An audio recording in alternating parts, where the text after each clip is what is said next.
Alright, so WWE has finally officially addressed the CM Punk situation.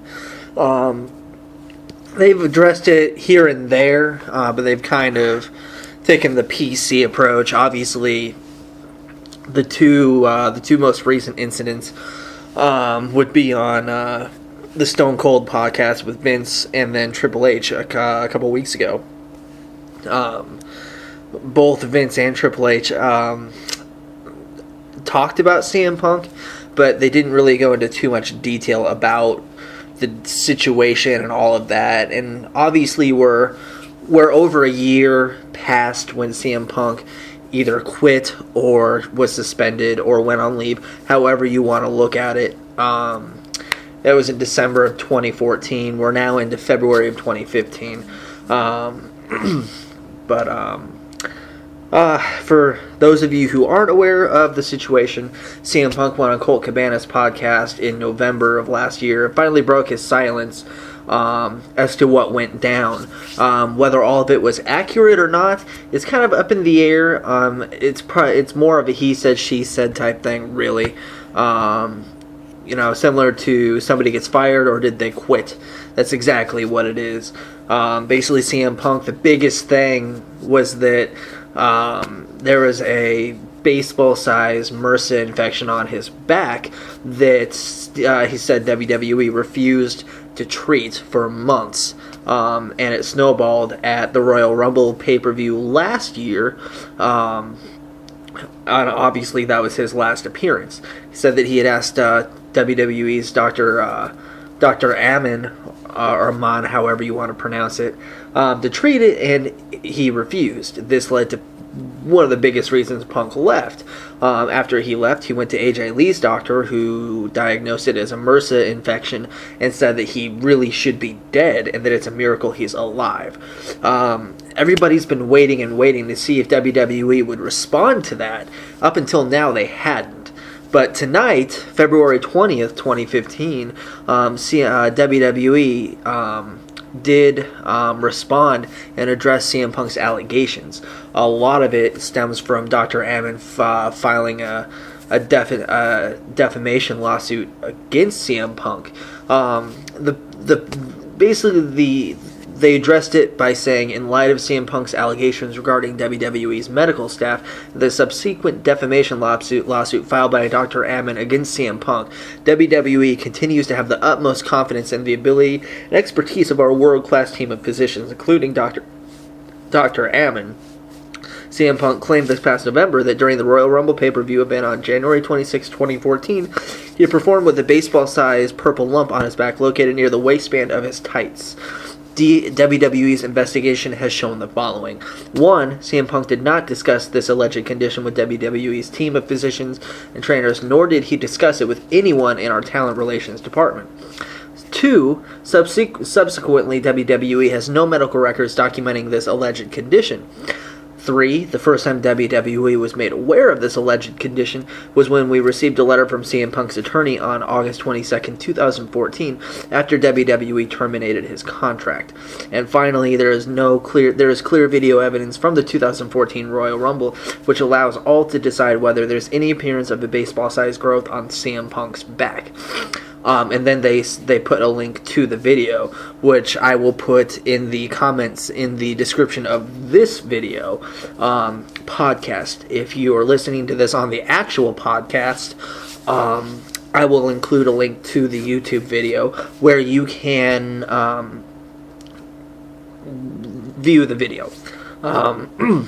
My opinion on this, whether you care or not, if you're still listening, obviously you're interested. It looks... Sure, there's a chance that WWE completely ignored it.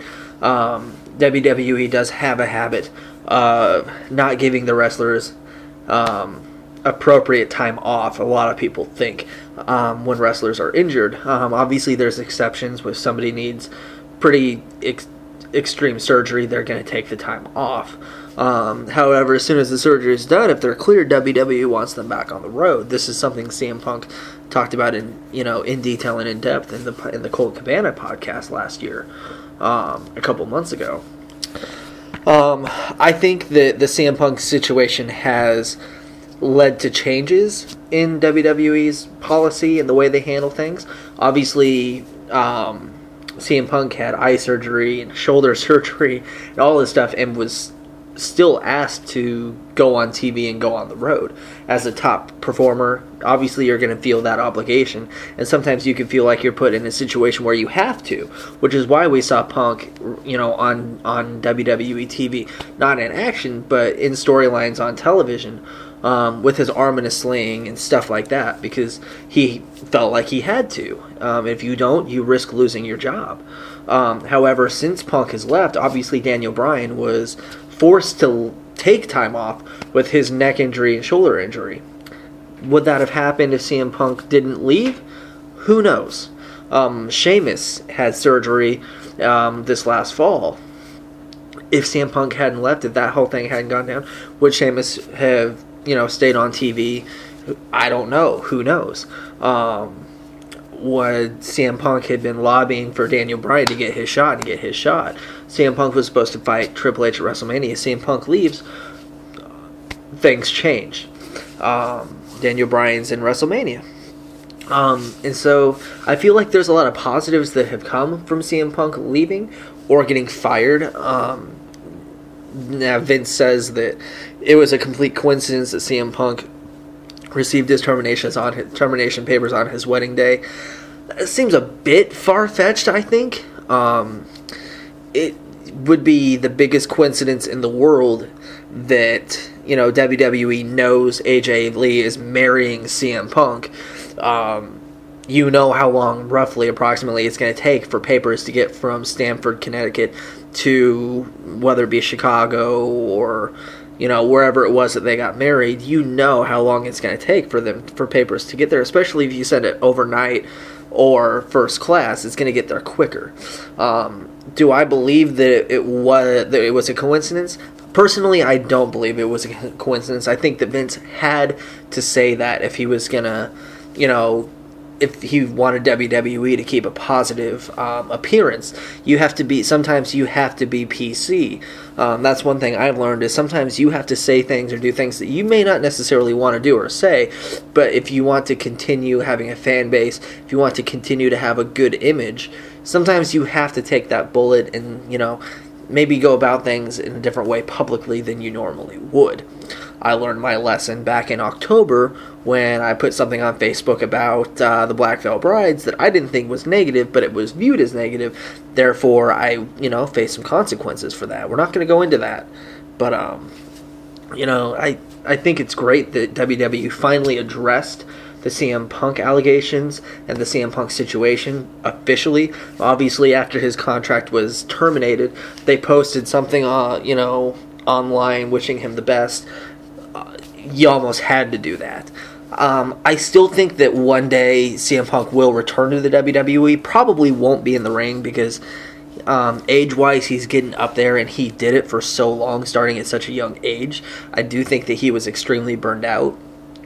I think that once he gets to the UFC, he'll succeed. He'll do fairly well because he'll be fighting in a weight class and in a class, talent class that he's familiar with. And a lot of people don't take into consideration that he has training in the martial arts. So I do think that he'll fare pretty well, better than a lot of people think that he will.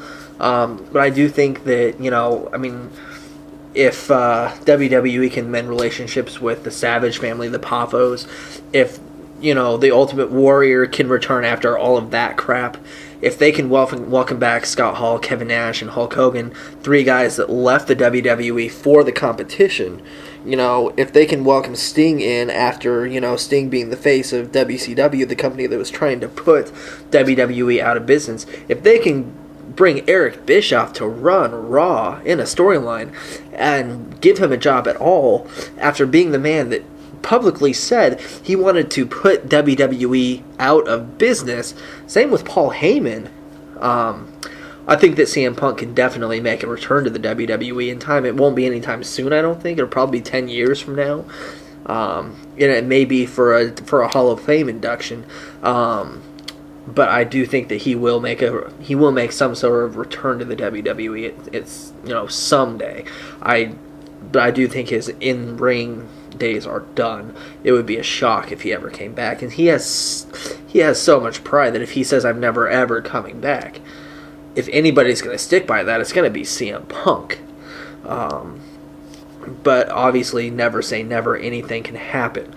But again, glad WWE finally addressed the CM Punk situation. I don't think this is anywhere near over.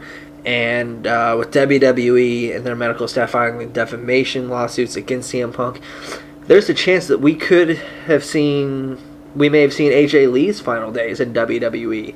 Obviously, with her being married to Punk, they have to punish somehow. There have to be some sort of consequences, and they're notorious for doing that to people related or connected to said superstars. So we'll see what happens in the future, but things are definitely getting interesting. Stay tuned. Keep checking our YouTube channel. We'll have more WWE related podcast up in the near future, especially with Sunday being Fastlane. Check us out. Take it easy.